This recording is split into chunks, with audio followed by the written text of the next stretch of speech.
Ladies and gentlemen, boys and girls, welcome on the special Wednesday edition of Drive Time with Matty Ice. It is Wednesday, August 27th. I'm here with my good old buddy, Scooter. How you doing this lovely afternoon? Happy hump day, everybody. That's right. Now, you said you had today off somehow, right? Yeah, I got today off, but I still have to go in for a quick meeting, but still, I mean, it's mostly off. Quick meetings are better than nothing, right? Oh, yeah, and it's not far from here, so no biggie. Good. How's the weather treating everyone okay up that way? Yeah, it's probably 60 degrees. There's a hint of wind. It's feeling like football season. That's always good when it's starting to get that crispness in the air. Same here. It's like it's been in the 60s. I think we might touch 70 today, or maybe we touched 70 earlier in the day. But nice little breeze. I was at the ballpark last night, which is why I didn't do the show on Tuesday, and that was feeling pretty good out there. So I was really happy with the weather, at least here, as far as what we're getting lately, anyway. So it's good stuff here. We're getting closer. That's right.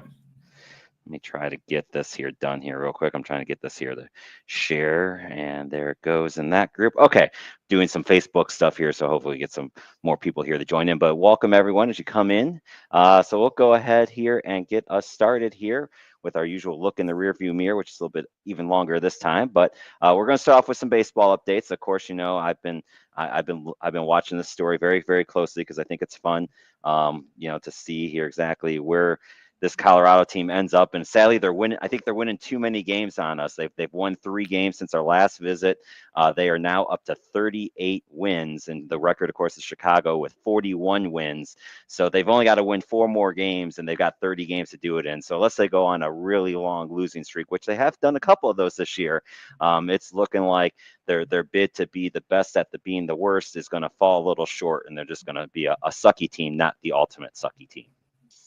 Yeah, you're right. I mean, 4 wins, it's only 4 wins, right? But they've got what did you say, 30 games left? So, they have exactly 30 games left, yep. So it won't be easy. They have to play the Cubs, the Giants, the Padres, the Dodgers, the Padres again, Seattle, and the Giants again. So you're saying there's a chance with the advanced schedule that's left, huh? Now yes, because all those teams are going to be fighting for some sort of playoff berth or division championship. Now they're also playing the Marlins and the Angels, so they're no pushovers right now. But the Marlins are, but the Angels, I mean, they're 3-7 the past 10. So yep, and we know if Anthony comes on, he'll be mad at you for saying that about his Marlins, but we'll see. I mean, they're no pushover. No, I agree. We'll see how that goes. But we are getting closer and closer. So let's take a little bit more of a dive into these pennant races here as we basically, most teams are about 30 games away now from the end of the regular season, depending on which team and stuff you're looking at. The NL, it really in both the NL and the AL, it's all about the Western divisions, because the West is where everything is pretty close still.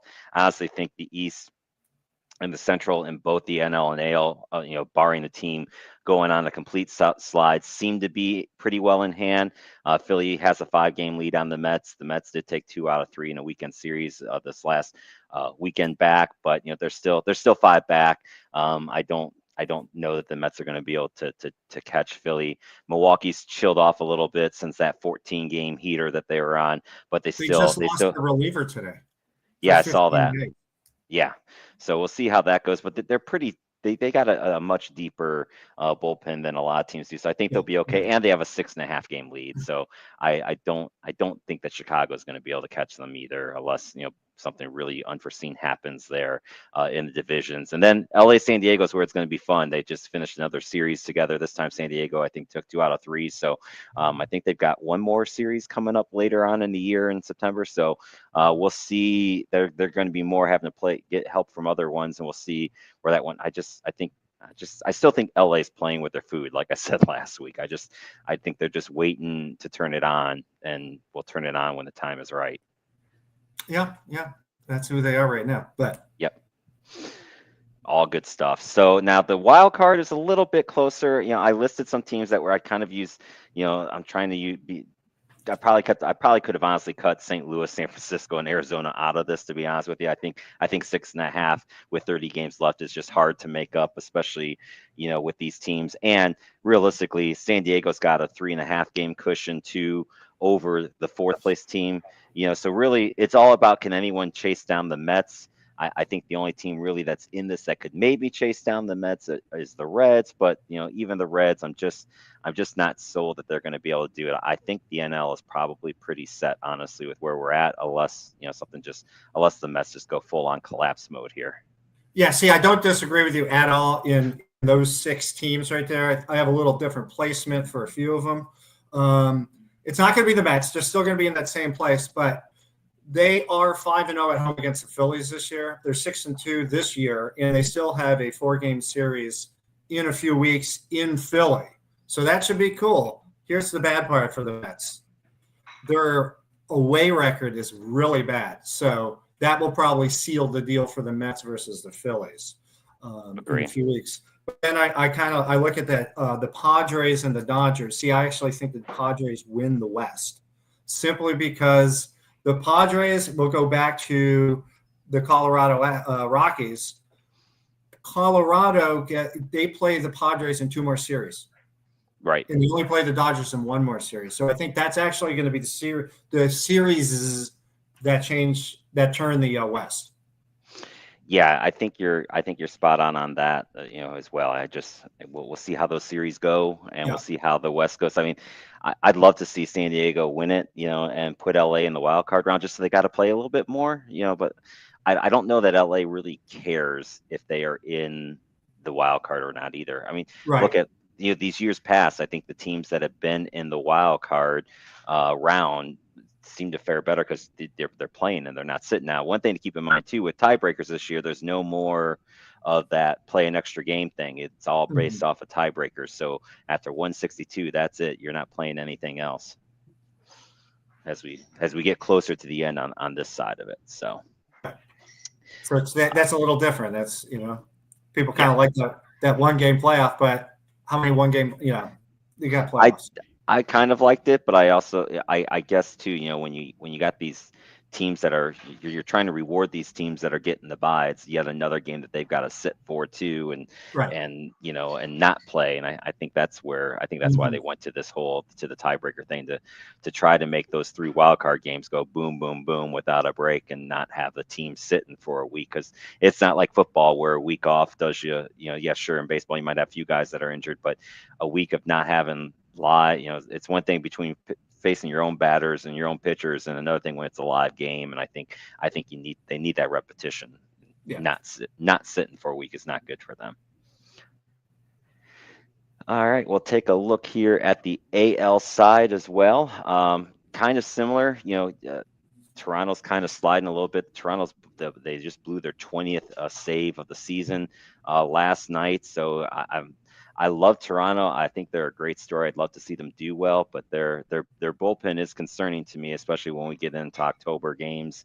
Boston's hanging around at 4 back. The Yankees are only 4.5 out.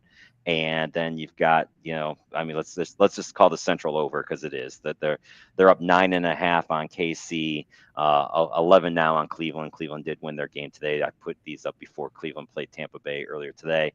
And then same thing out west. It's all about Houston and Seattle. Seattle continues to push Houston, but Houston's they had that little stretch there where they couldn't score for 3 or 4 games against Detroit. They seem to have righted that ship, and Seattle's kind of just hanging around that 8 to 10 games over 500 mark, and comfortably right now in that wild card spot. But maybe Boston or the Yankees have enough to catch Toronto, especially if Toronto's bullpen continues to flounder like this. But no one's catching Detroit now. They've kind of righted their ship from that earlier run, and I think that's all but over with. And then we just got to see what happens in the West. Yeah, I think Toronto holds on to that. It's actually interesting. Toronto's 35-28 versus teams that are 500 or better. The Yankees are at 500. But, if you can beat, and that's all season long, of course, but if you can beat the good teams, you're probably going to win the whole thing, at least for the season in the East. Houston and Seattle, they're kind of fighting each other for it. I would think Houston's going to win that one, simply because they have a better record away as opposed to Seattle. Seattle, they're kind of like the Mets. Their away record isn't that good. So I think that's what we're going to see on those other 2. Obviously, Detroit's Detroit. So Right. Agreed. Now the wild card, we'll see. The Guards did get a big win today. They took out Tampa Bay, so now Cleveland is 4.5 back with Texas. Of course, Cleveland was only a game back the last time we did this 2 weeks ago, but they went on a road trip and just they got swept by Texas. They only won one game against Arizona after getting swept at home by Arizona. So it's been a brutal stretch for them.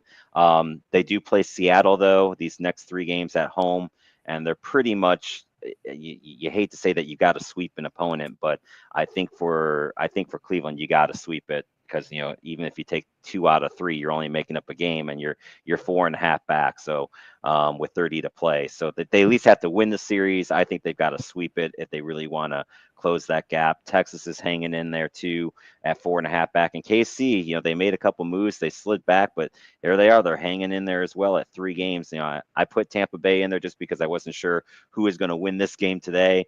But I think now Tampa Bay being 7 out, we can probably officially declare them probably out of it as well. I think it's between the 3 teams, but again, you're looking at maybe catching Seattle or the Yankees. I think the Yankees will be fine now that Judge is back.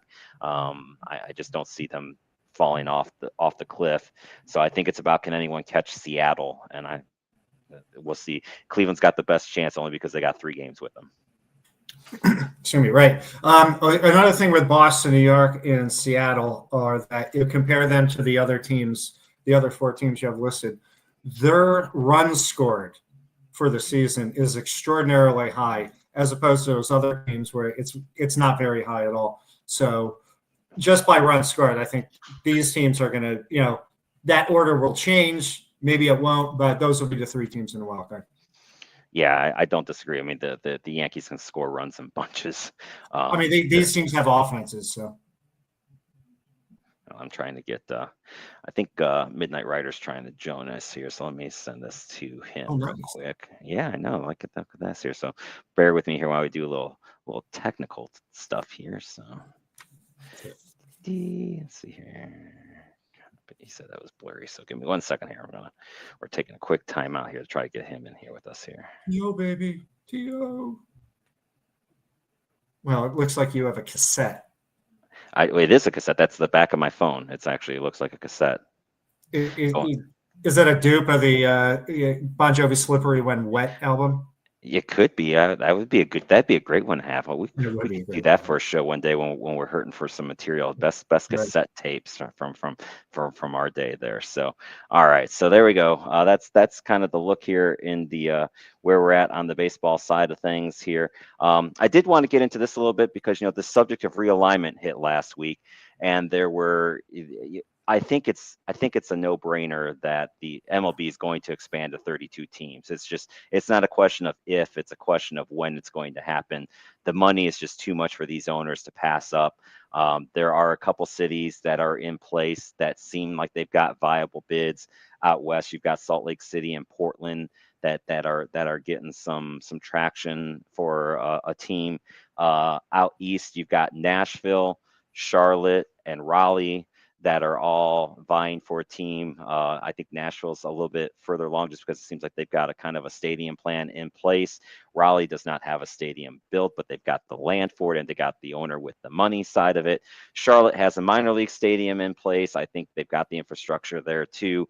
So it's just a question of where do they end up. But clearly, the MLB is going to expand. Like I said, it's not a question of if, it's a question of when.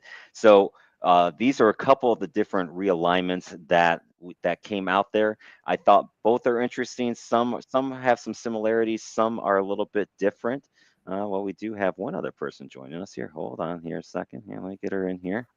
We got Showtime Sarah joining us. Look Sarah. There. Yeah, all right. I thought you weren't coming in today. Changed your mind? I told you I had homework. That was the first priority, and my homework is done. That's fine. Midnight Rider, if you want to come into the show, buddy, you're welcome anytime. 4 is fine. You can crash the show anytime you want. So if you want in, you just come on in. So I'm sure Showtime Sarah would love to have you on the same stage. So you come on in if it does. I know I would. Yeah, so you're wanted, Ben. You can come on in if you want. So so anyway, so here's where we're at. It's interesting. I think I kind of like the one not from the Atlantic. I think I like the other one better. The reason why is because I do like that some of these rivalries that it's looking at. Like I love the Mets Yankees being in the same division. I love Washington Baltimore being in the same division. I love the White Sox and Cubs being in the same division. I love LA and San Diego and and the other LA being in the same division. I love the A's and San Francisco. It's going to lose a little bit because it's not going to be Oakland, San Francisco. It'll be Vegas and San Francisco. But I think I kind of like that a little bit better than what the other ones are, and that there's not much difference. There's a few little small differences as far as where like Pittsburgh's going, and where Washington's going, between the two. I don't necessarily mind on the one if you had the Mets, Phillies, Pirates, and Nationals all together. That could be interesting too. But this idea of the Mets and Yankees in the same division is kind of intriguing to me. So, what do you guys think? Was there one that you like in particular, Scooter? We'll go with you first since you were on here first. Yeah, I think that for me, the Athletics one makes much more sense than the other one. Because first of all, I wouldn't want to move any of the quote unquote original Major League Baseball teams. I wouldn't want to move them from one league to another, or now like conferences, whatever. So I like that one. I could actually deal with that one quite a bit.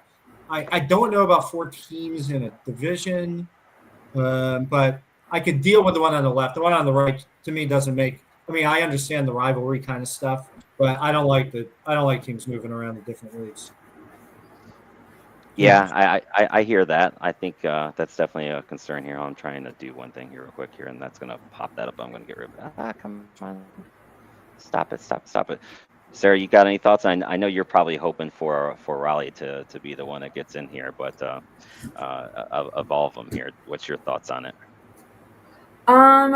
I will say the Northeast, what it's looking like, that is going to be a very fun division if that actually comes to existence. Those are some of the most, at least fan-wise, those are some of the most obsessed fans, especially Yankee fans. So just seeing them probably go at each other's throats, I think that would be very entertaining because I'm not a part of it. But I think it's definitely obviously a very great realignment. I think they're going to make it work. Obviously, I'm hoping that they make it work, of course. And the thing, it says the Charlotte team, it should be the Raleigh team. But, the thing is, I obviously would love Raleigh, but I kind of see how it could not happen. So, I'm trying to set myself up for disappointment, but I'm also still trying to be on the bright side of, it's fine. It's going to happen eventually. I think Raleigh, of the teams on the East, I probably would put Nashville 1, Raleigh 2, Charlotte 3, as far as for the possibility of getting that one team. Mm-hmm. But I think where Raleigh does have the advantages, I think they've got an owner in Dundon that is definitely eager and has the money. I think that's where Raleigh is maybe ahead of all these other ones. They've got an owner with money, even though he did spend some money on the Portland Trailblazers. I think he's got the money to get there for sure. So we'll see. But I think it's interesting. I hear you, Scott, on the 4 divisions of 4. It'd be interesting to see how they have to do the schedule for it, because with they like everyone playing each other. So you're going to have those type of series. How do they go with some type of balanced schedule, or are you going to go with the unbalanced schedule? Let's see here. I think Ben's trying to I think Midnight Rider's just trying to bait you into a hate statement. Sarah probably hates Nashville because she wants Carolina to have a team. Not exactly. So, with at least hockey, it works because you have Nashville Predators and you have Carolina Hurricanes. So honestly, if Nashville gets the team first, it's okay. But then you have to think about it. Is Charlotte going to get a team? Because Nashville and Charlotte are closer together. So if anything, Raleigh should be the next contender after that, if I'm thinking in my little delusion. So honestly, I am okay with Nashville, surprisingly, because it still could mean a chance for Raleigh, if anything, a bigger chance. Because I don't think the distance will be a huge issue.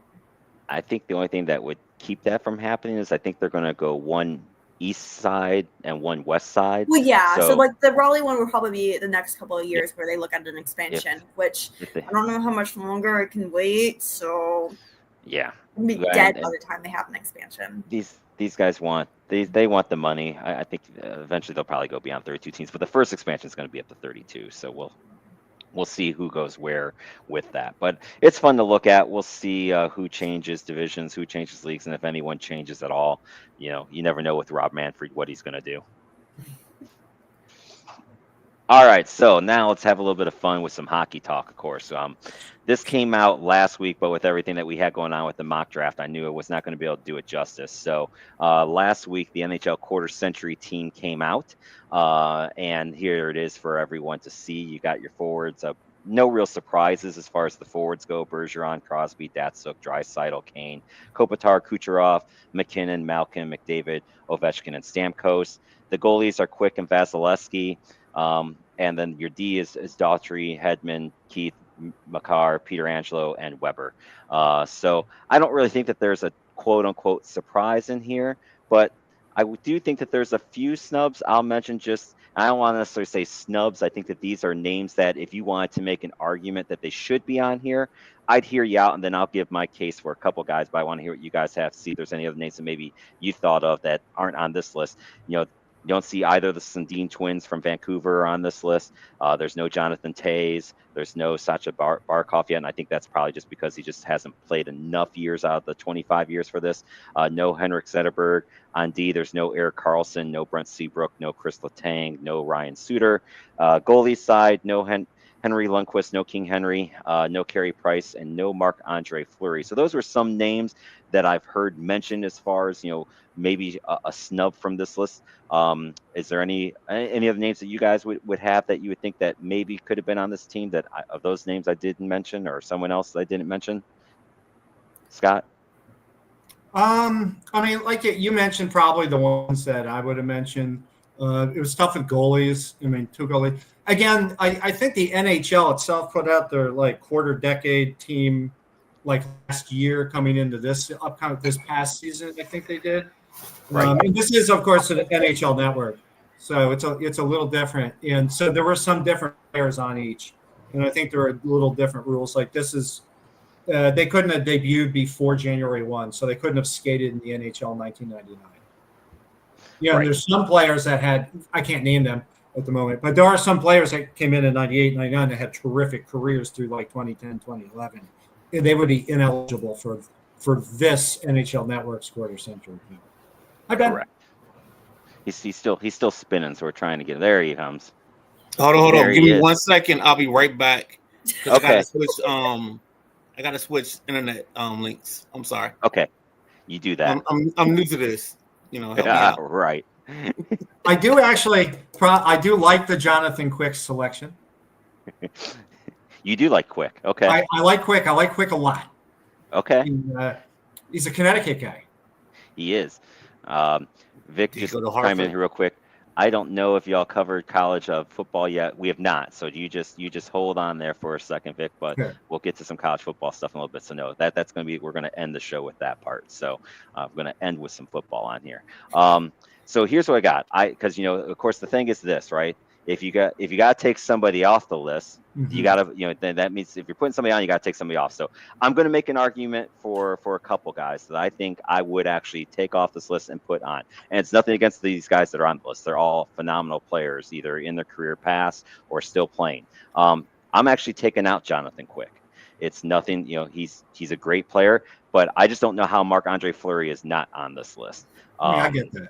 Yeah. He career 2.60 goals against average, 575 wins. He's got a 912 save percentage. He's won 3 cups. Quick is sitting there with 2 cups, and a 2.49, so slightly better GAA, but he's only got 404 wins. And where Marc-Andre Fleury, I think, has been a testament throughout his whole entire career of having success. Quick towards the end of the year, towards the end of his career, kind of faltered a little bit, not quite the Jonathan Quick of old. So that's the one move at goalie that I definitely would make. I mean, you can't argue Vasilevsky. He might be one of the best of all time when he's finally done playing. But I would put in Marc-Andre Fleury over Quick in goal. Sarah, what do you think? You agree? Disagree? So I would also take out Jonathan Quick. I would say probably put in Fleury or Lundqvist. The only thing is because, like, think about it in me, like, yes, I mean, I was still obviously alive when Jonathan Quick was having his really good years. But being more as a hockey fan, obviously, when I'm obviously more, like, conscious about it, I mean, like, I think maybe, like, when I was just starting to get into it, he was still good. But now how I know him is, like, okay, he's like a decent – he's just an older goalie, an older goalie who's had his moment of shine, and now he's just kind of dying down a little bit before retirement. That's like the way I think about it. I know he's been a good goalie, but I haven't really seen it that much, if that makes sense. So I would probably put it in with Lundqvist, who I'm more familiar with, or Fleury, because that was kind of like more who I'd always hear about in a way. The only thing is because, like, obviously with some of these names, I think the only one where I actually don't have any idea who they are is Pavel Datsyuk. Yeah, I don't know Red who Wings. that is. So I can't. Red The Wings. thing is, it's He just was not really like, good. yeah, I would Very, assume very so. He's kind of on the quarter century team. He was fast and quick, and he had a goofy helmet. Yeah, but so, like, I can't. That would just be unfair for me to say take him out because I don't know who he is. That's a little too much on the hate scale for me. So that's just unfair. But the only one I would say is, like, you could definitely replace Quick with some other goalies, but that's just because of what I've seen. I will say it is shocking that you have some younger players on here like Makar and McDavid and Draisaitl. Like, those are young guys. So I think it is very impressive that they made it into this team because, like, obviously much of these are a bunch of, like, the older guys kind of like in their 30s. I think McDavid, Makar, I'm pretty sure they're all in their 20s. I think McDavid and Draisaitl are getting into their 30s, but they're still young, you know? So it's kind of impressive that they made this team. Midnight Rider, here's my question for you. Do you think you could take this list and show it to the gentleman Jack just to have him try to read these names? Because I think that would be a great show bit just in and of itself. You know me, man. I'm all about bits. But who was the goalie that Sarah was just talking about? Not Fleury, the other one. Price New York or guy. King Henry Lundqvist. Yeah, Henry Lundqvist. I think he's on there inside the Quick. And for me personally, and maybe this is the hockey novice in me, I would love to see Backstrom on this list because I think Backstrom created part of the whole OV thing. So I don't know who we take off, but I would love to see Backstrom in play in this because I think he's the perfect setup man for everything that's going on here. Yeah, I could, because it's funny because you got Patrick Kane on here instead of Jonathan Toews, and you got a lot of these teams where you had the 1-2 duo where one made it, but the other one didn't. The only exception where both kind of made it on this list is Crosby and Malkin. Both of the Penguins guys made it from this list, where it seems like they kind of, and of course you got Draisaitl and McDavid too. You know, I can make an argument too. I think where Draisaitl should not be on this list, but I'm okay with it. I'm gonna let him stick here on that one. Scooter, you got any? Are you in agreement on the goalie side of it, or who? Well, I just wish like you had one more player on each position, right? Like the backup, if you will, and you can make it your own, whoever your backup, because especially with the goalies, like Lundqvist that's a good point that Ben brought up because Lundqvist was probably one of the best. He could arguably be the best, but he just never won. Like, although Quick, I mean, he won 3 Stanley Cups. Once as a semi backup, but 2 as the main guy.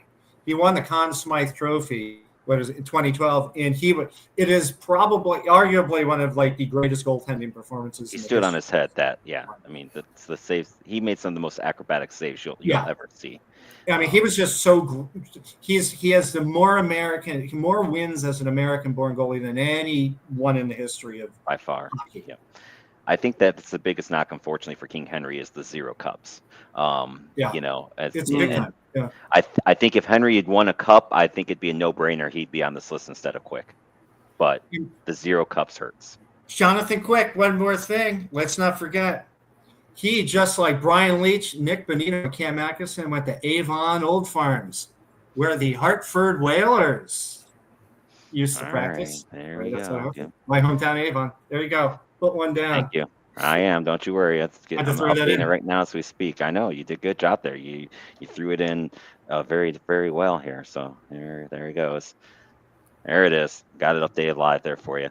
All right, so I'm going to take one other one that I'm going to take off, or actually, I'm taking two off. Honestly, I'm taking off Alex Petrangelo. Nothing against him. Great player, phenomenal player. 637 points. He had a career plus 143. He's won a cup. I'm putting Ryan Suter on this. He's just one of the best two-way defensemen that I've ever seen play. 696 points. Now, this isn't. I know before with the goalies, I said the whole no cup thing, and he did not win a cup. But his play was so great, and he was just not on a lot of good teams throughout his career. So, and yet he still ended up with a plus 135 on some of these bad teams. So I'm putting on Suter, and I'm taking off Petrangelo. And Sarah, you talked about Makar being on this list, and that's the exact reason why I want him off this list. He's only played 7 of the 25 years. He's a great player right now. He could end up earning everything that he's going to earn. But how you don't have a Chris Letang on this list is beyond me. 805 points. He's won cups in Pittsburgh. Chris Letang is still playing somehow too. And granted, the last couple of years have not been great, but that's been the case for anyone in Pittsburgh. So, like, if you're going to put both of the Penguins, Malkin, and you're going to put Crosby on this list, I don't see how you don't have Letang on this list. So I'm taking off Makar and I'm putting in Letang just because Makar's been great for 7 years, but it's only 7 years. It's just not enough to be on a quarter century team for me. I'm just surprised that Sarah doesn't have one of the Kachuk brothers on this list. Oh, yeah. I was glad they didn't. I mean, I would have immediately been, that would have been on my hate list. I can see why you took Makar off. I get it. That's what I'm saying. Like, it's surprising that they're on it because they're younger players. You would think you'd see a little bit more older players. So I could totally see. How does that count as a hate count? Oh my gosh. I think it does. I'm the scorekeeper. I count it. Okay. I'll let it slide. The only thing, because I'm thinking of, again, it's kind of like with the age thing. I know how good Duncan Keith was, but when I started becoming a fan, he wasn't good. So it's unfair to take him away. So, like, maybe I could see you replacing Letang with Keith, but I don't know if that's a fair comparison at all. You could probably twist my arm and convince me to take off Keith and leave on either Petrangelo. Probably, but I would probably then leave on Petrangelo over. I still would probably take off Makar. I probably would put Petrangelo back on it if I wanted to take off Duncan Keith. But Duncan Keith in those Chicago days was a beast on D. That's what I know about. And he could score. Now, But like, if he was definitely one of the better, if not one of the best players of the last quarter century, is Joe Thornton, but he doesn't qualify because he played 3 seasons in the 90s. right, I know. And he played till like 2020. Yes, I mean Joe Thornton should. I almost still put him on this list, just saying screw it. Yeah. Like he played so much of that team of the century, where to me he should qualify and be on there. And now the question is, which forward do you take off? I probably would take off Draisaitl if I was adding a forward. And again, not because of anything against Draisaitl, it's just he's only played 9 years, so I would take off him over some of these other guys that you just even. Or McKinnon. I could even be convinced about taking McKinnon off of this list. It'd probably be one of those two. And again, it's more because they're just the younger guys on this list more than anything else. I just, I can't take off Ovechkin. Obviously you can't take off Stamkos. There's just names that you can't take off this list. And McDavid deserves his spot on this list because he is the greatest player in the game right now. Period. So he's earned that right to be on this list. I think. Where some of the other guys, I'd be like, okay, that might be where I'd go to take off. Yeah. All right. Any other thoughts on this quarter century team, guys, before we wrap her up? I'm looking forward to 25 years from now when we talk about the half century. Yes, let's hope we're all here for that, right? That's for sure. All right. So new segment. This is what we're going to call the football roundabout. So this is what we're going to be doing, our college football and our football talk throughout the rest of the year because we are getting close to it. And I've been trying to come up with all these cute little drive time terms. So we're going to do the football roundabout. So we can take many different exits and hopefully no one gets into the accident going through the roundabout. Everyone knows how to yield properly and everything like that. So you should use the rock band Yes's song Roundabout. which is That's round and round about. yes, that's a great call. Maybe I don't know how to load the songs in here yet though, so I'll have to get one of the guys to do that for me. If one of the guys can do that for me, that'd be like perfect for this. So excellent. I like that call. So we'll start off on the NFL side. Terry gets this deal. So Midnight Rider, I'm glad you're here because now I got 2 Commanders fans. I don't think anyone is surprised. Hey, there it is.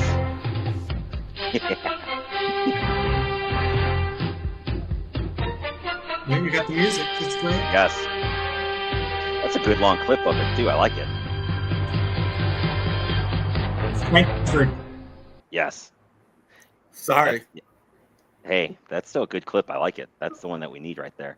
So Terry gets his deal. I think as everyone's happy with that, right? With 3 years, 87 million is the base, and I think he can get up to 94 with some incentives. So I think it's like right around where everyone thought the deal was going to get done at. I assume you guys are both ecstatic that this deal is done and it's in the rearview mirror now, and you guys can just worry about week 1. Yeah. I think the deal was done, and the reason why the money wasn't announced right away is because they kind of hook and laddered some of the money. They gave him the 30 million as a signing bonus, so that way they didn't have to worry about loading up the guarantees for him in this deal. And then they made some of his other money in accountable deals or accountable incentives that he can make along the way. So as long as Terry McLaurin's, he'll make most of this 96 that's guaranteed in this deal. What you think, Scott? Yeah, I mean the money. I think it's great for both sides. It worked out well. It's exactly what I thought when the whole thing was beginning. Sometime near the end of training camp, you're going to get the deal done.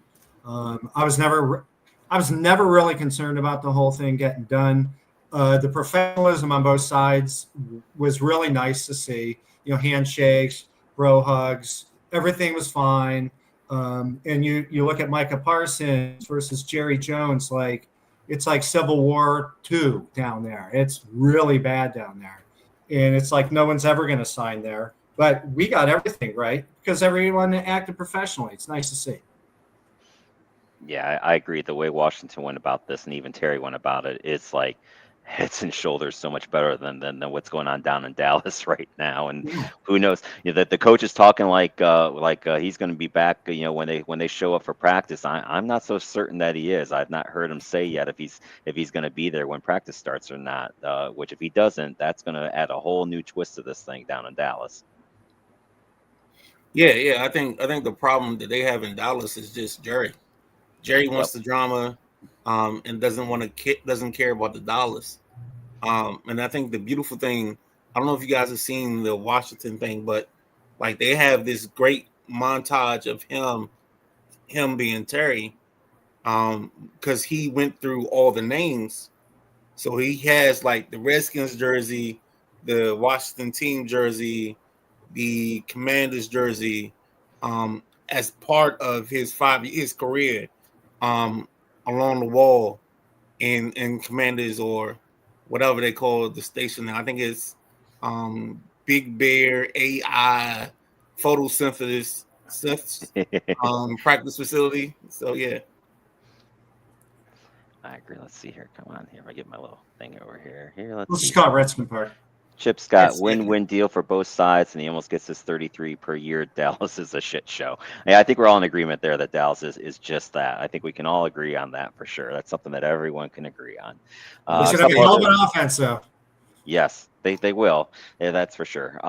The Raiders add Pickett from Cleveland. This was kind of a forced move when Aiden O'Connell went down in the last preseason game with a broken wrist. He's going to be out anywhere from 6 to 8 weeks. They drafted a kid. Was out of the South Dakota State, Cam Miller, who they then cut, but he's going to end up on their practice squad. They did not want to go into the season with him as the number 2 guy, so they add Kenny Pickett, who I honestly hope never sees the light of the field in Las Vegas, because if so, that means Geno Smith got hurt, and that's probably bad news for us. They also brought back Amari Cooper, a little bit of a surprising move, but their receivers have not been good in this preseason. I think they just need to get somebody else for Geno to throw the ball to that isn't named Bowers or Myers or Beck or the other Myers. So they've got because they don't really have anyone else to throw the ball to. We'll see what type of run he gets. I don't know that he's going to get a lot. And like I said, my honest hope is that Pickett just never plays. Midnight, what do you think on him? So I'm glad you came to me because I was about to ask you. I don't know about the Cooper thing. I think Pickett is just to hold everything in place unless if something happens.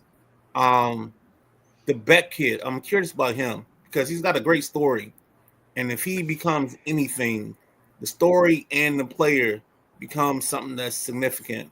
Because I think his brother was killed in the Las Vegas incidents. Yes. It's the So New Orleans one. New Orleans. Oh, yeah, I'm New sorry. Orleans, that's Thank right, you. yep. Thank you. Right.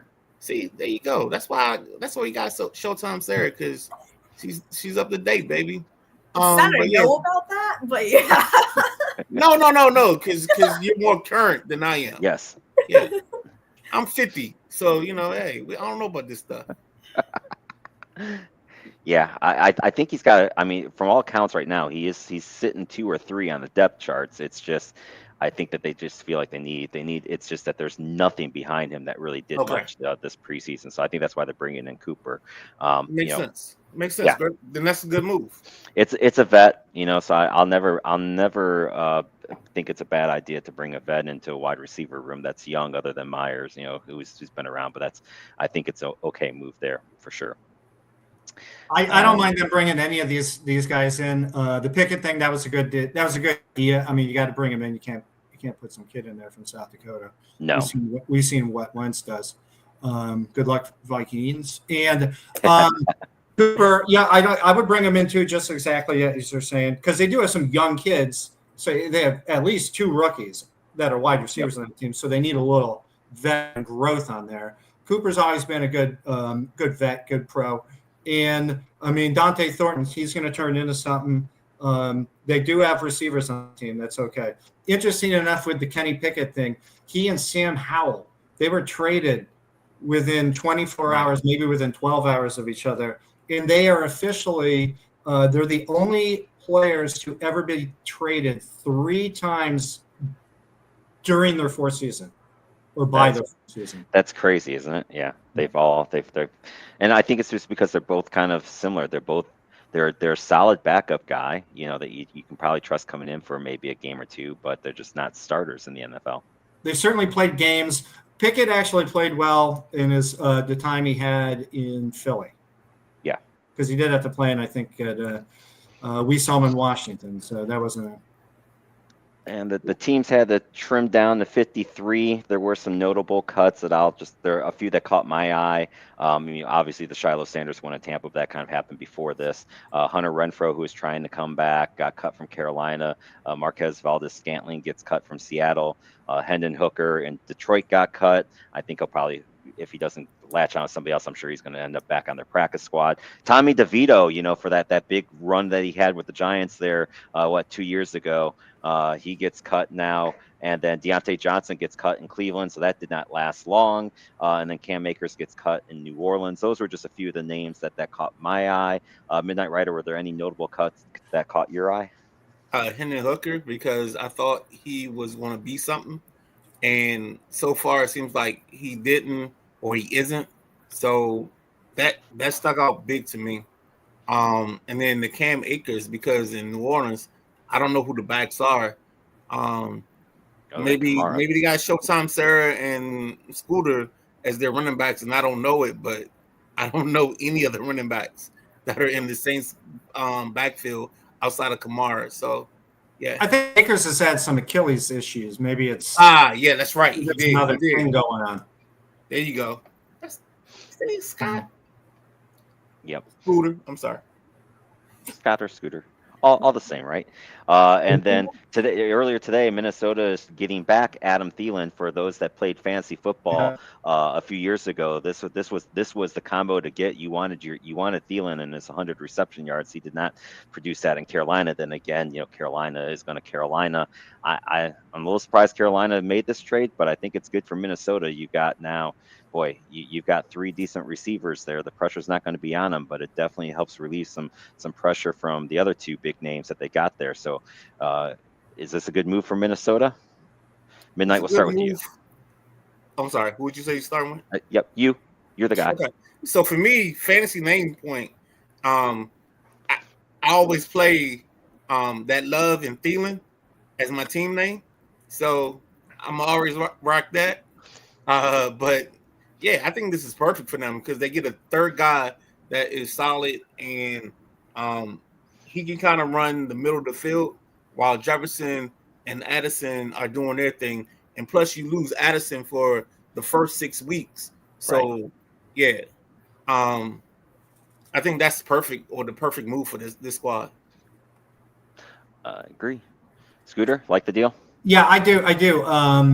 They do have a little young kids going on out there that they need help with, and getting him in and getting Thielen in there, he'll take care of some of that, kind of like the Cooper situation. Except I think Adam Thielen's a little better than Cooper is at this stage, so he'll add more to it, help out JJ McCarthy a bit up there. You were also saying about some of the notable cuts.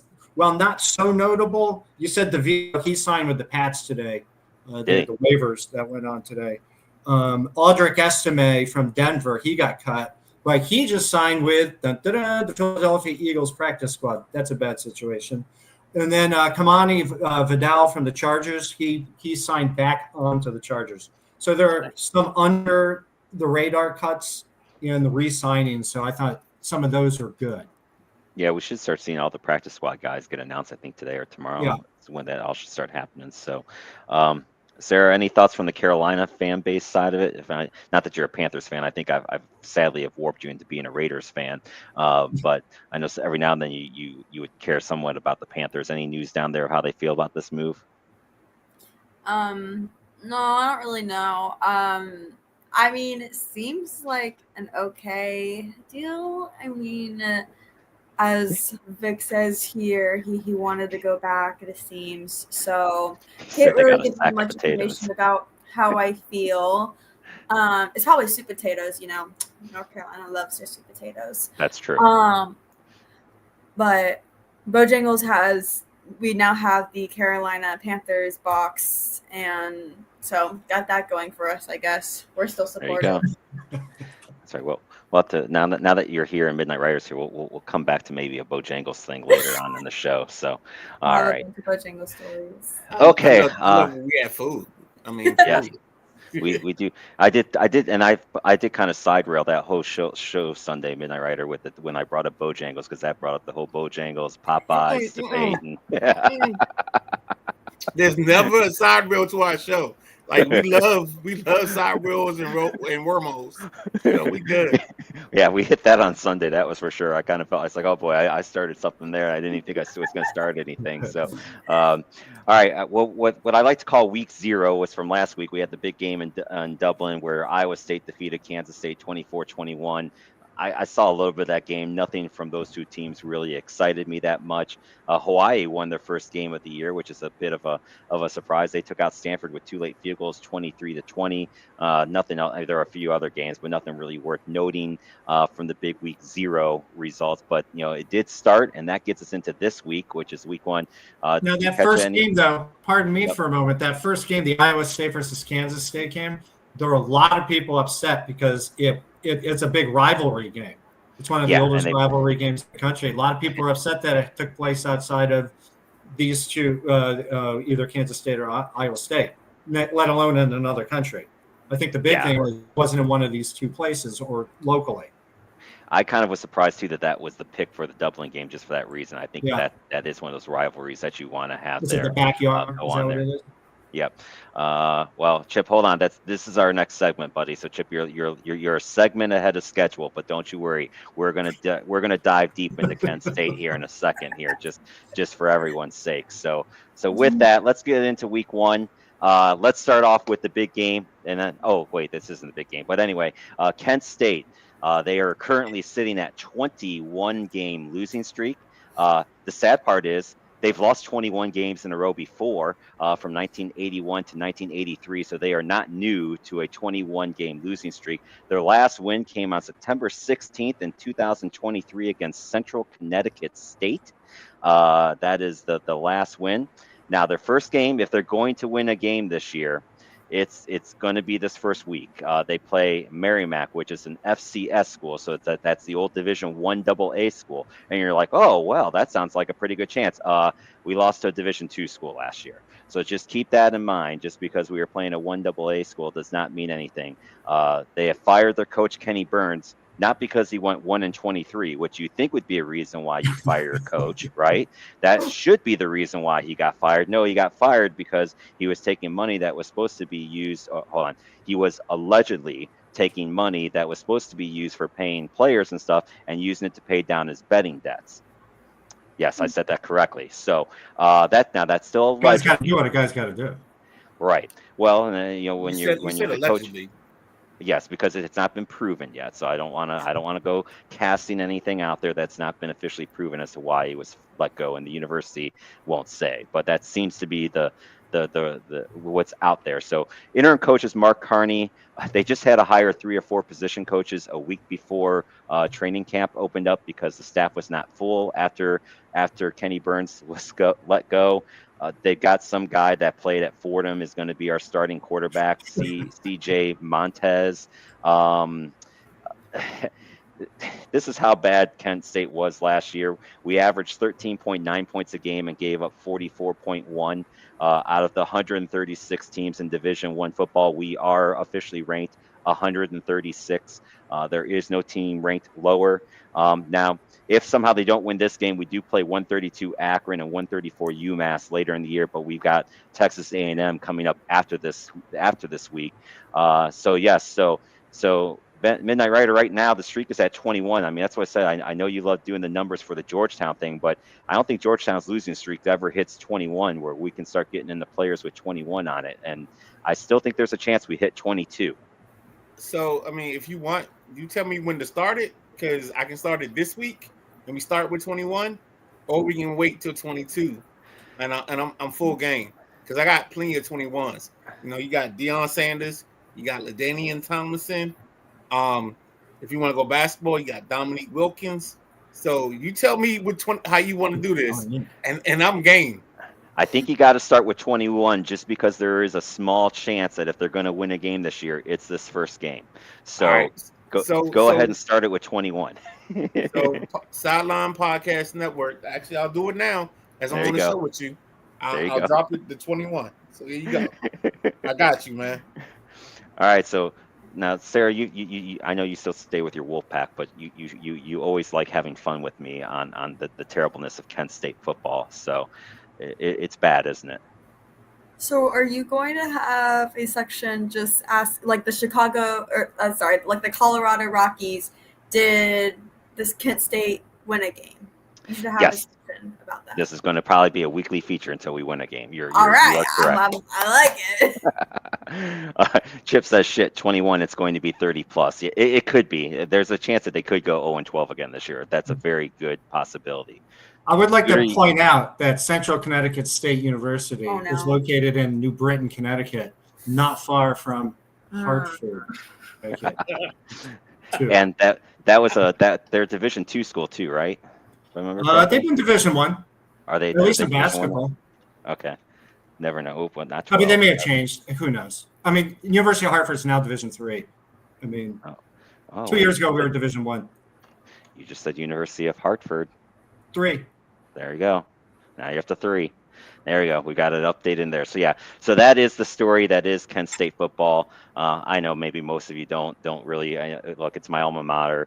It's because they are so terrible. And hey, when you're given your own podcast, you can talk about how terrible your college football team is. So enjoy the fun. You're more than welcome in the comments and stuff to laugh at Kent State football. I do it all the time. It is bad. There's no doubt about it. But let's get into some actual real good matchups here for the top 25. These are ones that I think that maybe there's a small chance of an upset, of the ones, and these first ones are the games where they're not playing another top 25 team. We'll save those for the end here.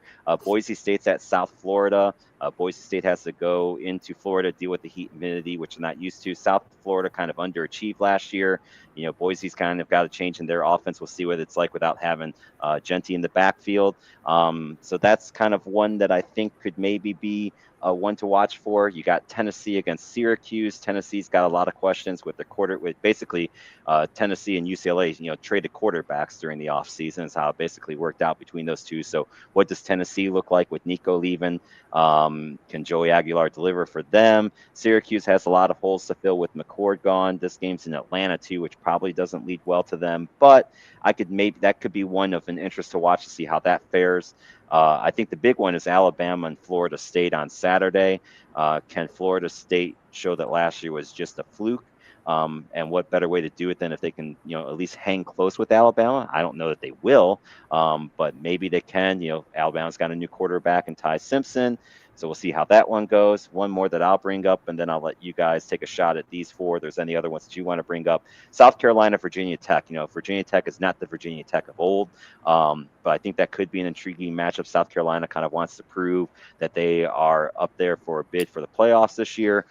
They can't stumble out the gate against Virginia Tech, so it's another one of these games where the ACC's got some games that if they want to show that they belong in the talk with the SEC and the Big Ten / Big 254, these are some matchups that they need to win if they want to be in that. So Midnight Rider, I'll start with you. Any of these that pique your interest, or any of the other ones where we don't have a top 25 team taking on a top 25 team that you like? So I like the Alabama Florida State because I don't know what happened to Florida State after COVID, but it's kind of like they just walked off the earth and disintegrated, and Paul Cordova is somewhere crying into his pillow because the way this team has played the last 4 years. He's probably got some Taylor Swift. Shout out to Taylor Swift for being engaged to Travis Kelce. But, he's somewhere crying to his pillow, listening to some Taylor maybe Swift Peter songs. Warwick is out there somewhere. Oh, yes. He's smart. He got his Peter Warwick jersey, that number 9. Yes. On as he cries. His Virginia license plate. Yeah, exactly. But I think Florida State is just falling off the earth so much that Alabama gets a W easily. I love some Lenora Sellers, and also their tight end / wide receiver, Nico Harbors, because he went to the Harvard of high schools in Washington, D.C., Archbishop Carroll, which is where I went to school at. So there's another reason why I like that kid. But I think what's going on, I think we got some good matchups. I just wonder about Tennessee. I think Tennessee and Syracuse is the place we can put some money on. Maybe Syracuse covers, because Syracuse has changed their program a little bit after Habers. Yep. I think it's like a 7-point spread there, if I remember looking at it right. Yeah. What, I don't encourage betting, but I'm just saying. Sure you don't. Yeah. Scooter, you got any from the matchups? Yeah, I'll go real quick on each one of these games. So Boise State, they should handle South Florida. Right. Their quarterback Madsen, he was 23 touchdowns last year, 6 interceptions, 3,000 yards. And their tight end's name is Matt Lauder, and he is going to be a guy that people are looking for at draft boards. He had 47 catches, 7 touchdowns last year, including a 13 average. So Tennessee, Syracuse overperformed last year. Tennessee should take them out. I would take the 14 points because I think it's a 14-point. So I think slowly they win the game. They increase the lead on that. Alabama and Florida State, I think you said everything that has to be said about Florida State. But Alabama, they got a quarterback named Ty Simpson. He is going to throw a lot to this guy, Ryan Williams, because Jam Miller is injured. So it's going to be really they're going to score up, I think. And then South Carolina, Virginia Tech. What's that? The Aflac kickoff game. Aflac. Yes. So it's the Beamer Bowl, sort of, with only Shane Beamer in it as the coach of South Carolina. He's a really good coach. He's SEC Coach of the Year last year. They were 5-3. The Hokies were 6-7. They made a bowl game because they were 6-6. Was that Lenore Sellers? He's a really good quarterback. He can be able to run. He can pass. Think of just a good dual threat quarterback there. So. Agree. Now, Showtime, I know Vic brought up this one, and this isn't a top 25 matchup yet, but I know this is one that's near dear to your heart with your NC State Wolfpack.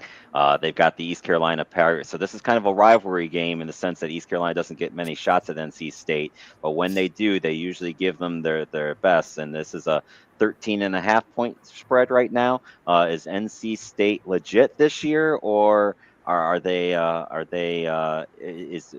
my coach from NIU in trouble this year finally, Dave Doran, if they come out the gate and lose to ECU? So the thing is, usually this is a matchup where you look at it like, oh yeah, State's got it in the bag. But something happened last year, and it was really embarrassing, and it just makes me really self-conscious about this team. For those that don't know, this was the game where ECU was somehow, it was just a back and forth, like in the final, I think 5 minutes of the quarter. Me and Dad were texting about it, and then a whole brawl started to occur, and freaking NC State's players was punching the referee. The referee had to get a stitch, I'm pretty sure, across his face.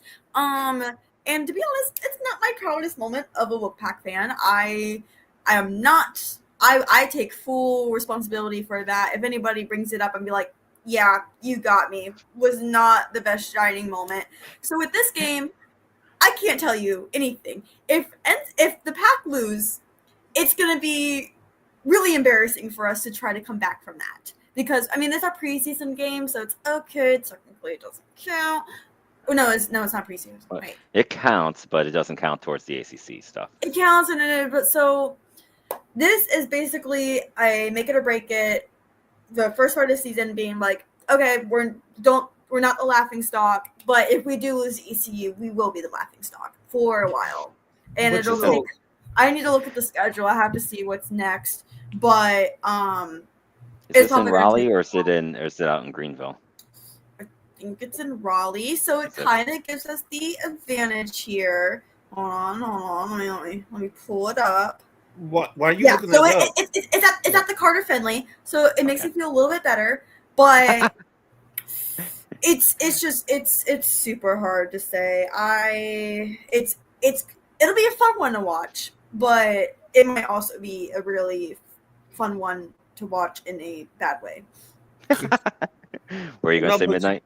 No, I was going to say, just don't forget, like ECU and JMU had their share of moments in the 90s. And I don't want to say the 90s because I know Sarah may have been, in her younger years during the 90s, but they had their share of moments versus Virginia Tech and NC State early in the season in week 1. And that's one of the things that's the beauty of week 1 in college football is sometimes you don't know what you know, or your team isn't as good as you think it is until you go through week 1 and you fail. Things happen. And then that's how everything comes apart or comes into play. Vic's throwing in that if they lose, Dave Doran needs to be fired immediately and pack up his office for him from the Wolfpack. Okay. So I have the schedule.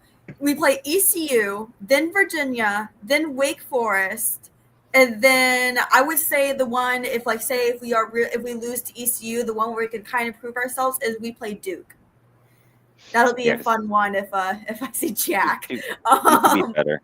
Duke should be better for sure. That could be fun. So thinking in the first 4 weeks we'll probably be like hopefully 2-1. Of course, we've lost to Wake Forest before too. So at this point, 50-50 for the entire season at this point. You won't be Kent State bad. You'll be fine. Don't you worry. So All right, let's get into some of these top 25 ones because we do have some really good matchups. The first one that we will hit is going to be Saturday at 7:30 on ABC. We've got LSU and Clemson. This is another one of those SEC ACC battles for Clemson, a shot to prove that they belong in the conversation of the college football playoff. I don't think if you lose this game, I think this game means more to Clemson than it probably does LSU. LSU could probably lose this and be fine with the SEC schedule that they've got coming up later. Clemson loses this one, it's just going to start casting all those doubts again on the ACC very, very quickly. You got a couple quarterbacks in Nussmeier and Klubnik that both kind of have some answers to prove, some questions to prove themselves and to their fans. So can Clemson get the big win against an SEC school? Midnight Rider, I'll start with you. You just laid it out perfectly, dog. I think Clemson has to win this because I think LSU can lose this ball game, and because of their strength of schedule, they will be able to get back into the mix with their schedule and the teams that they play. And as long as they beat the right teams, they'll be okay. But Clemson, you can't lose to LSU and then try to fixate your schedule off of beating Miami, Duke, Boston College, and all those other teams. So I think that's the problem for Clemson. Clemson's spot in being relative is laying right here in this moment. And if they don't come out and produce, we talking about a kid, Kate Klubnik, that we thought was going to be one of the best quarterbacks of the nation. And now he's kind of just sitting in the margins. And maybe he's good, maybe he's not. And this is his game to prove it. Him and Grant Nussmeier. This is their game to prove who they are and what they are. So I think the game for the quarterbacks means more than the game for each of the programs. Because I think Clemson falls off a very sharp edge if they don't win this ball game. Go ahead, Scooter. Yeah, I think you're 100% right with the quarterbacks, Nussmeier and Klubnik. This is possible. I think they're going to have unbelievably great seasons this year. So we're looking at a possible Heisman matchup right here. Yeah, really good game. Possible. These two teams are really good too. Some possible national championship rematch in the future at some point. Don't know, but this is going to be a really good game, and both these quarterbacks are really good. I think this year. Gentleman Jack throws in, watch out for Cade Klubnik.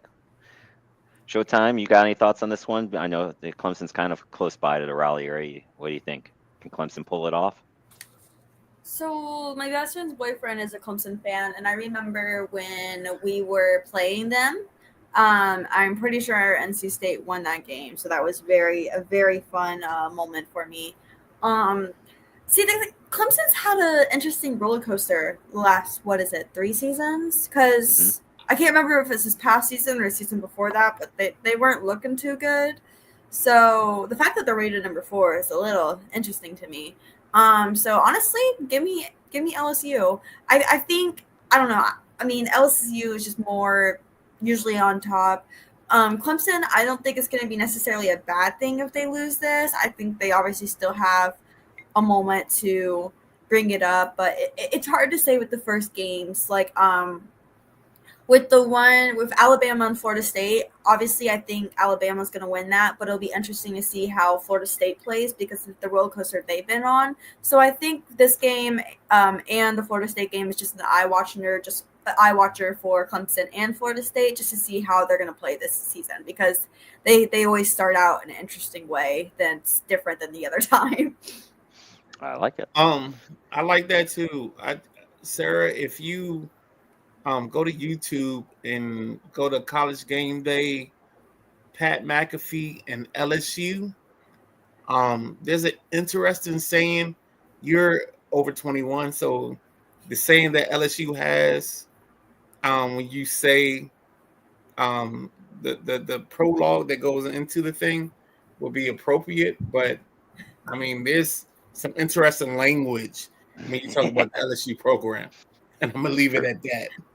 I know who Pat McAfee is. I can kind of get an idea of what. Yeah. I'm just gonna say. Good stuff. Pat McAfee, LSU, and then Yes. All right. In the minute, right. I'm glad you joined us for this one because I'm interested in your take on this one. You got number 6 Notre Dame at number 10 Miami. Again, another big game for an ACC school to kind of prove it. They get the early shot here after going 10-3 last year. Is Miami back or not? We don't know. Notre Dame finally named a starting quarterback in C.J. Carr. Carson Beck, of course, takes over for Miami after leaving Georgia. This game has a last team to score wins kind of feel to me. I think I'm not too sure about either one of these defenses, but I'm going to go to you first, Midnight Rider, because I know your love for Notre Dame. What do you think? Does Notre Dame go into Miami and calm down all these Miami fans that think that they're it? We waking up the echoes, and we bringing back the Catholics to Miami. I think what's going to happen is I think our defense is better than people think.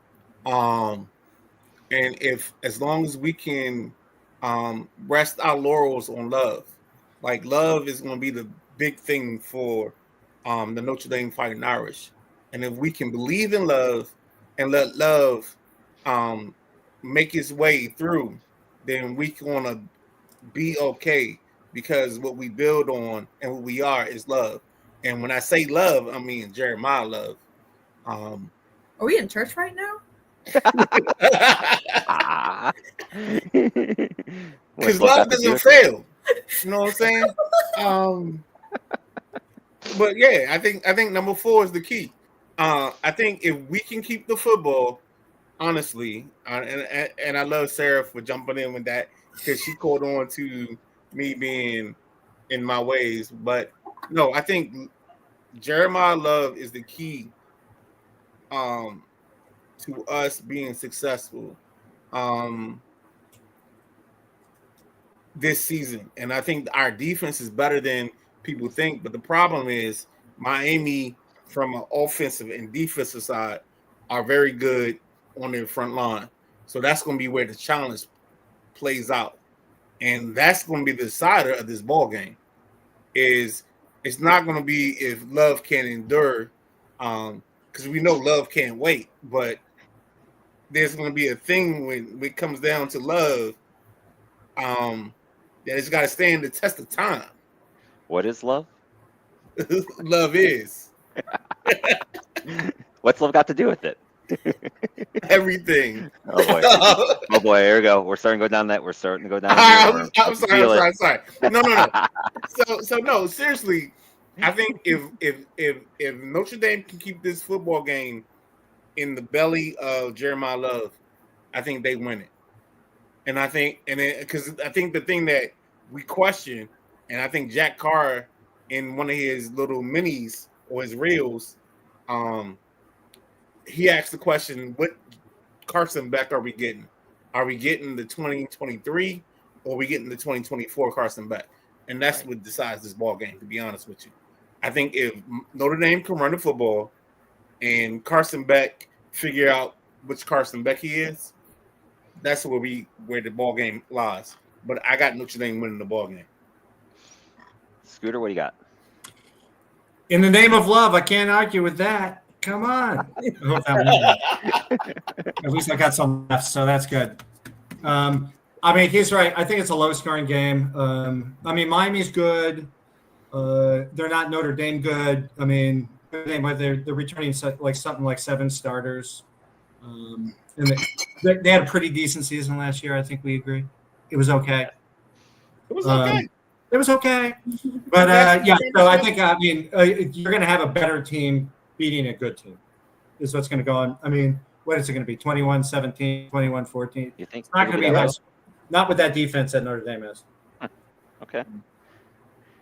Showtime, what do you think? I know our Uncle Tom, good old Uncle Tom was a huge Irish fan, so he'll be watching from above. But what do you think?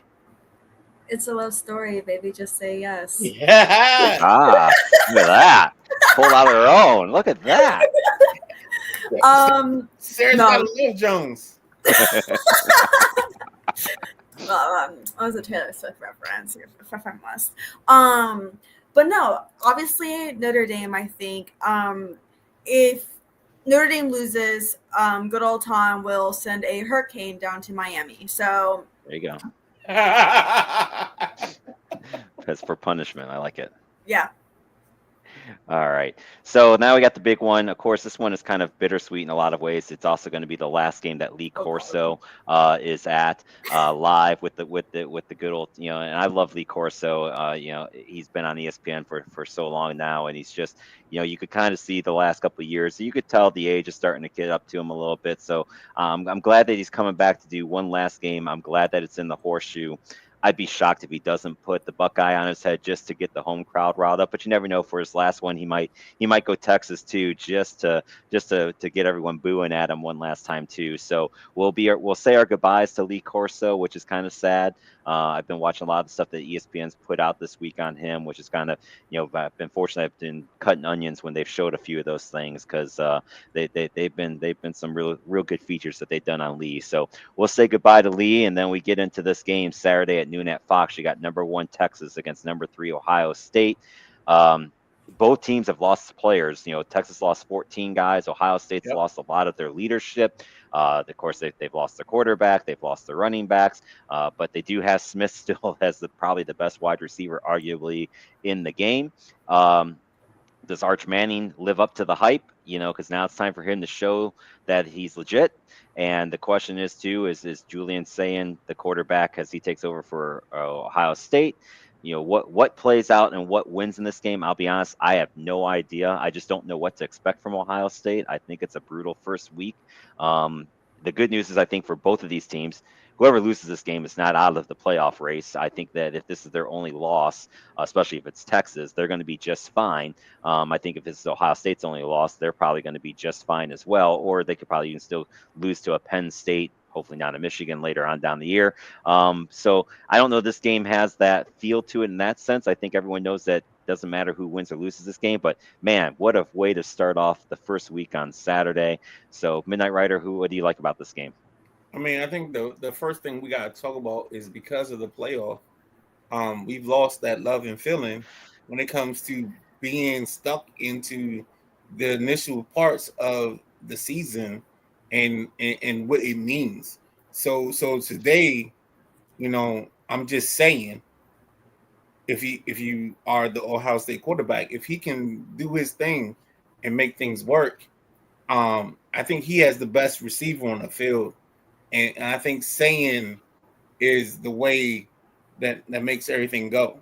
And I think I love Arch, but I don't think Arch can, and I don't know his the players that are around him as much as I know that Sayin has the best wide receiver in the country.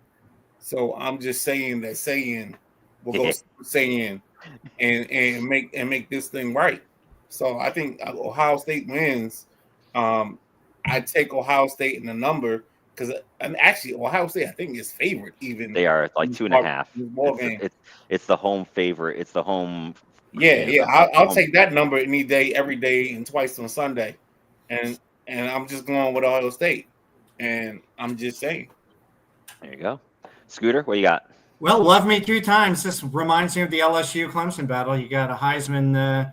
You have a possible 2 guys going for the Heisman Trophy with, of course, Smith and Arch. And you have a possible future national championship battle here. So these 2 teams are really great. I think Texas will hook them horns because Steve Sarkisian, he'll work well with Arch. And I think Texas is really good this year. That's this one, isn't it? No, that's the Wolfpack one, right? What's one? Or is that also the Hook'em Horns? Yeah, that's the same one. Yeah. Hook'em Horns, Wolfpack, they all do the same thing, or right? Isn't that the same thing the Wolfpack does? Or what does the Wolfpack do, Sarah? Wolfpack is more so like this. Yeah. Oh, that's right. They do the yeah. That's it. Weird. Okay, I couldn't remember which one does what there of all the things. So, Sarah, any thoughts on this one? You know me. I'll be doing my with the second Texas gets up 7-0, nothing. The game's over. Over. Oh, Texas is so good. Prepare the Facebook messages now, guys. We gotta turn off Kent State. Kent State also plays Saturday at noon, so it'll be equally fun for that. Which one are you going to be watching, though? Oh, I'll have Texas Ohio State on the big screen. I'll put Kent State on my phone. I think ESPN Plus is still carrying that game for some reason. I have no idea why. I think I got to work that too, so I'll be able to see a little bit of this game. See, with the home advantage, I would definitely say Ohio State. But like you said, I mean, if Ohio State loses this game, it's not exactly going to be shocking to me. This is a rough week 1 matchup. Love it though, gotta love it. And like I'm pretty into Texas too. I mean, obviously not like a fan, but like I wouldn't mind losing to Texas. I think it's a good team to lose to. It's not going to be an embarrassing loss or anything that somebody has had in the past. So I want Ohio State, but I could really see it going either way. It'll be a very interesting game defensively and offensively to see who puts out more points. I know one thing for sure: Columbus will be rocking for sure. Yeah. It's a great place to see a game at the Horseshoe. If you ever get a chance, it's just an amazing venue, to say the least. Seeing it for football and even a hockey game in there was crazy that one time. So good stuff. So hold on here. Before I get to that. I don't know if you're prepared for this. Hold on. She just got an emergency phone call. Hold on. All right. I'll come back to that in a second here because it looks like she's on the phone with somebody. So real quick, down the road, next show is going to be Monday on Labor Day. We will have a show on Monday. I don't know yet quite the start time. My wife's got to go into work, so I'm going to probably do the show while she's working because I think it's going to be a long one. We got week 1 of college football to review. We got week 2 getting into. We're going to be another week closer into the baseball, and then we're going to do a whole preview of the NFL. We're going to go through the divisions, who we like, who we don't like in divisions. So it's going to be a longer one. It's going to be on the holidays, so we'll see what time we start it. Who knows who will join me for it? I'll throw out some invites out there, and we're just going to have a good old time on it. So, but that show will be on Monday. I think there's is Gentleman Jack doing a passenger seat on Labor Day too? Midnight Rider? Did he say I think he is. But I think he's later. I think he's like at 7 or 8. 7 or 8. But I'll tell you now, I have a better chance of making it for your show than for this show because of my imbibement during the course of the day. So yeah. Excellent. Well, you're welcome for that one. We're gonna do the NFL season right with getting us ready for the start of that because it's crazy that we are at that time of the year for sure. So that's going to be coming up now. Yep. Go ahead. No. While I have you, you had a guy. I think his name was Alex. Yes. I don't know if we can get him this week or next week, but I want to get him on because I want to hear his fantasy football strategy.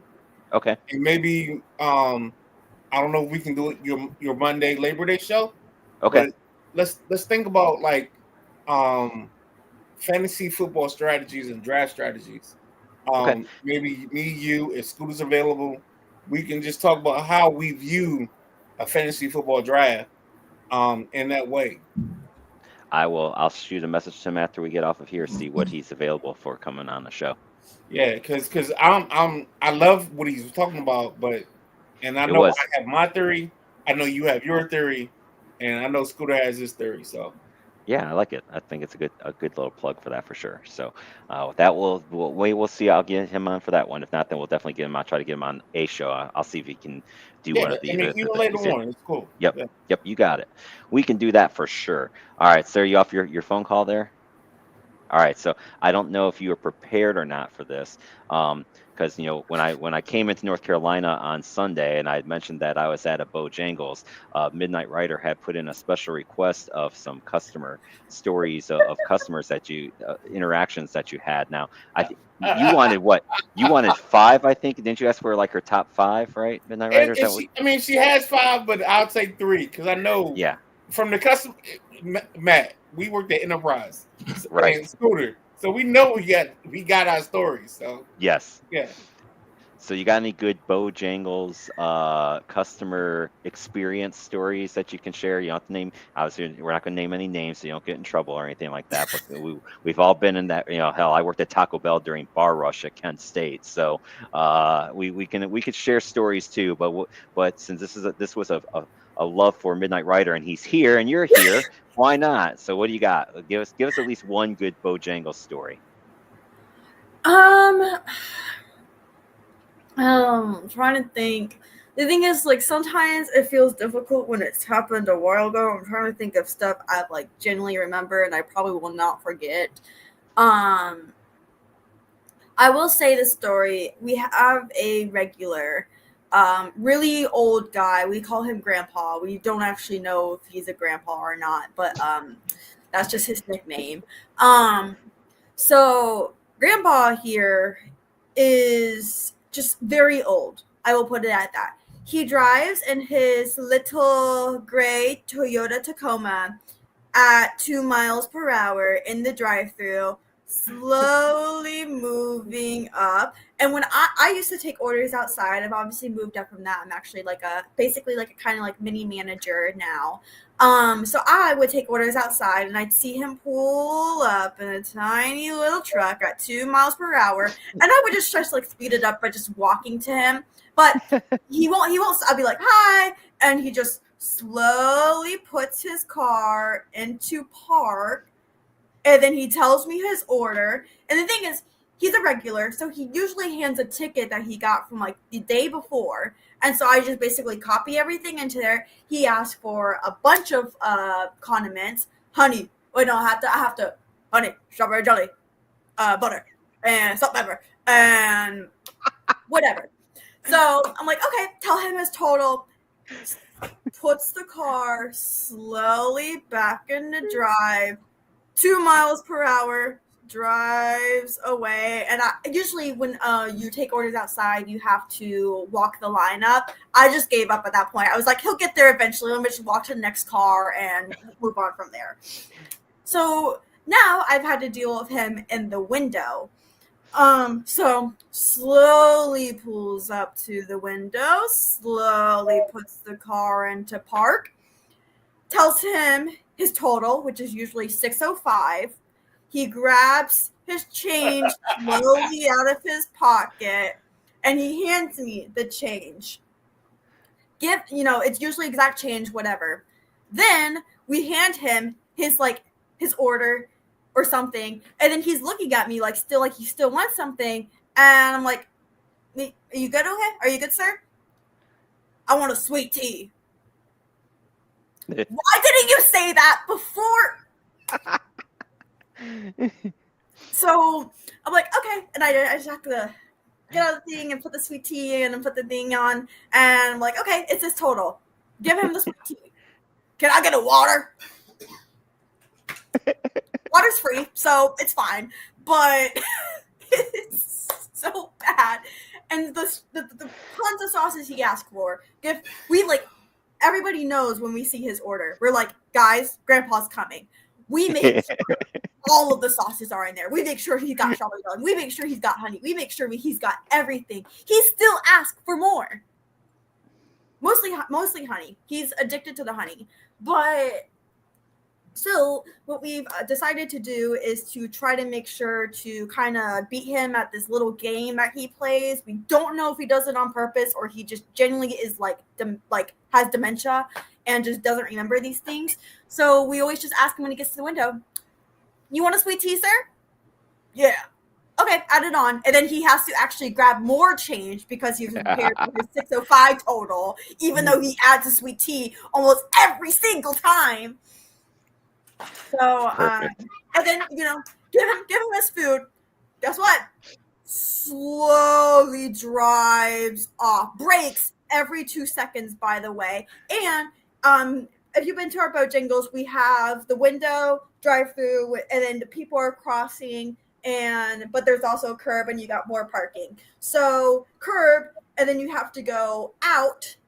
You have to turn right to get out. And he slowly drives right. I think I've seen him hit the curb like 3 times. And recently, when I see him drive off, the back of his truck is busted out. He got in an accident like sometime soon or like later. So now he has a busted up truck that he's driving out of our drive-through. He hits the curb. One customer asked if he does that on purpose. I was like, no, he's just old. That's just it. He's just old. And hey, Scooter. This is my petition to have old people have to retake their driver's tests because they are half of the problems on the road. Scooter, you remember what's that guy? Jesse Corcoran? Old Mr. Corcoran, he was like 93. We'd always give him a Metro. We give him Metro, Metro. and it was our thing, yo. Oh, Yeah. shoot. God, those Geo Metros were terrible in rental. Oh my God, I remember those so bad. I did just get this. This is see. I'm not gonna be able to load it up to see this works. I don't know if you can.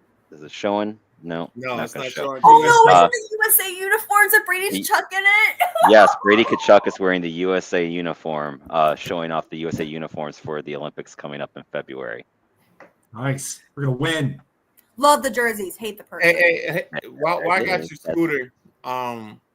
What's the lawyer guy? That used to. He was at 26 and he was at 03. And the one day he put his foot in the cooler. He would rent cars on Saturdays. I think it was Mr. Moran. I think his name was Mr. Moriarty or something. Moran. Mr. Moran. And I called the whole day. All right, so James Moran. yeah, and I called him Moran the Yeah. whole time Yeah. he was in the office.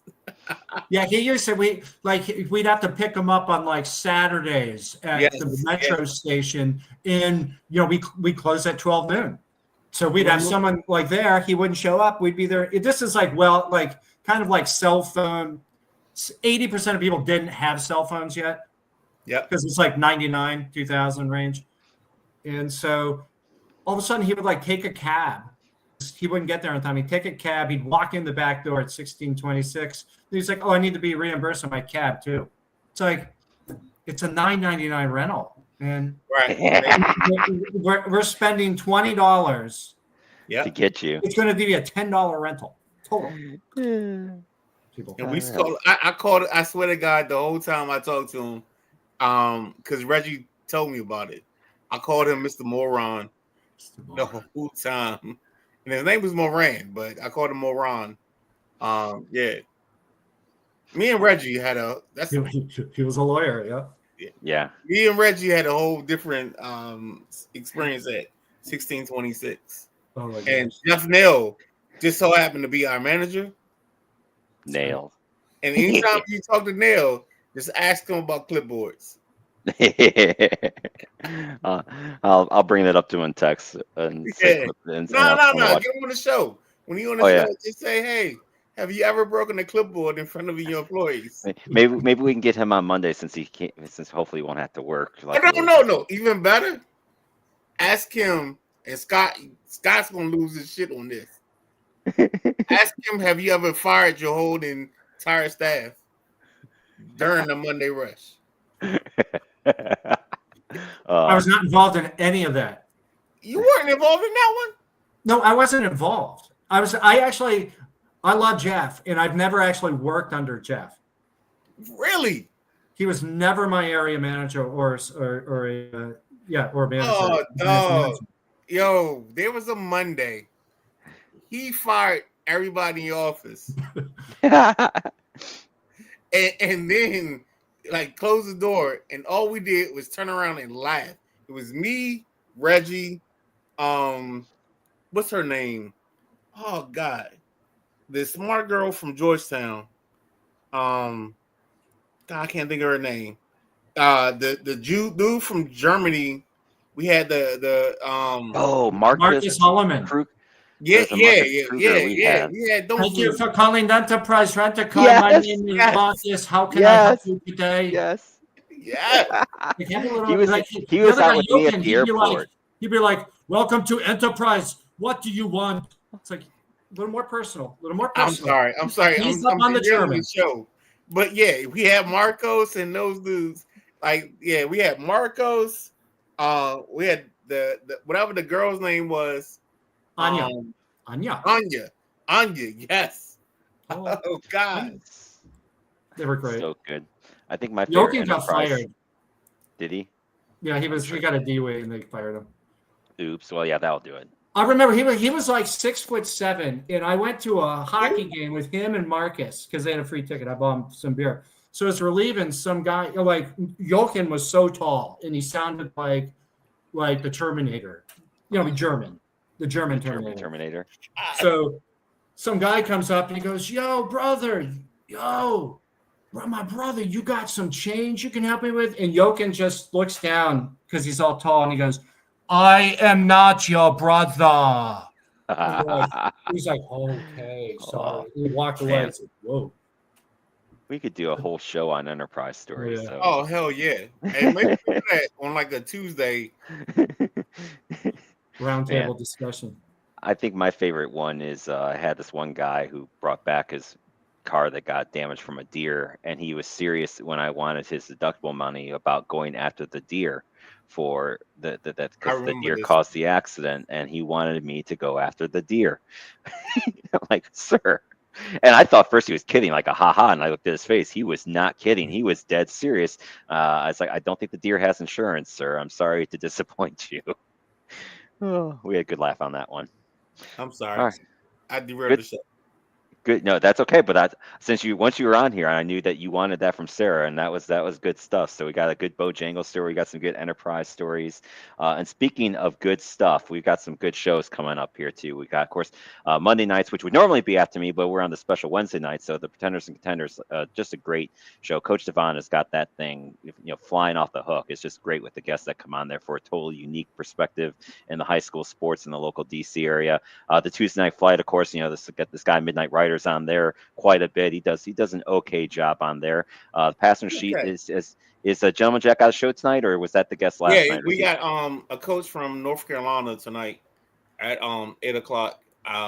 Unfortunately, I don't remember the guy's name, but yeah, we got a show tonight. North Carolina coach, high school football. So yeah, Excellent. I'll have to That'll watch be that. fun. Yeah, there you go. And the Thursday night throwdown, of course, the Midnight Rider and guests are back for that one too. The WrestleManiacs on Saturday, and then of course Sunday Morning Rise, which will really be getting fun now. Now that they got some college football games to break down, and once the NFL starts up, that is going to be good times for sure. Let's see. Let's go, Scooter. I'll let you go first. Anything you want to add before we wrap it up? No, just have a great weekend. It's college football time. Yeah, it is. Showtime, Sarah. You got anything? No. Oh, All right. Midnight. You got anything, buddy? yeah. I gave this shout out yesterday, but I gotta give a shout out to my guy Randy, the guinea pig. Randy, the guinea pig, found his way into a basically a room with 100 guinea pig females, and he proceeded to give his love to all 100 of these women or these guinea pigs, and impregnated all 100 of them. Damn. So I just want to give Randy some love because Randy doing his thing. He was working it. Yeah, he keeping the population alive. Oh man, that's good stuff. So very nice. Well, we'll give Randy the guinea pig some love, and well, apparently MVP, baby, MVP. he was giving out the love, as it turns out. Randy. The How they doing? Adrian Hold on. I'm sorry. I'm doing this. But how they doing wrestling? You deserve it. You deserve All it. right, yeah. Oh, good stuff indeed. All right, so I want to finish with one thing real quick. I got my emotional end of the show last week when one of my good close buddies, Mike Kemp, passed away. Yes. And it was what we found out. We had a good time on Saturday with the little party. I think Mike would have actually been pissed off because it ended kind of early. No one did shots, so he would not have been really thrilled with the party in itself. But what we realized is because his wife Lauren had wanted some pictures, and I started trying to go through some pictures. We were really terrible. We had a lot of good times together. We sucked at taking pictures together. We got lots of pictures of the kids. We just never took pictures of everybody. So I made sure when we got together on Saturday that we fixed that. So the first picture that's up here is all the quote unquote kids from Lockberry Court. Now, not all of them. A couple of mine weren't there. One of Ken's older kids were there, but little Vic is on there. Vic's a kid? Yeah, well, he'd be a kid from the parents' side of Lockberry Court. So he's sitting there at 30. He's in his 30s now. So, and Kim's youngest daughter is in her 30s. So, but these are quote unquote the kids, Bryn, who's holding her now 2 kids. So one of the kids now has kids. And then the one below it is some of the kids, and then the rest of us, obviously minus Big Mike. But everyone got together Saturday. We had, it was the right attitude, like wasn't over the top crazy good. Ken, which is kind of the hippie looking guy right over here, because he has not cut his hair since COVID, and he's retired, so he doesn't care anymore. So he's kind of got the wizard from Harry Potter look going on. He's a great guy. He had a couple extra fireworks left. Mike liked his fireworks, so we shot off a couple fireworks. And when I posted the pictures on Facebook, somebody that lives in the neighborhood said, "I heard the fireworks and I knew it was you guys, and I knew what you were doing." So it just goes to show, when I talked about how good the 4th of July fireworks show was, that somebody heard the firework and knew exactly what was going on. So just a really good, I always try to find something positive when something shitty happens, and we did that on Saturday night, and honor them. So Lauren, love you to death. Reddick, love you to death. If you guys ever need anything, you just hollered out, and we'll be there. And you got your whole Lockberry crew family that will be there for sure. So I just wanted to share that picture with everyone, because I thought it was a good way to end from what happened last week. So I just wanted to share that with everyone. Hey, Matty, before you get out, because of your Kent State love, so I posted with Damian Thomason, Deion Sanders. Jeff Nail posted Roger Clemens. Yeah. That's a good one. Vic Carr posted Tim Biakabatuka. Ooh, that's a good pull. That's a great pull. Panthers. And Tara Rogers, she posted Sean Taylor. So all right, and real quick for you, Midnight Rider, I sent out the text to Jeff, and I said, Ben talking about your Iraq days on the show, and he says, "Ha, I'm sure he has good stories. Did he talk about when I fired everyone and no one listened?" So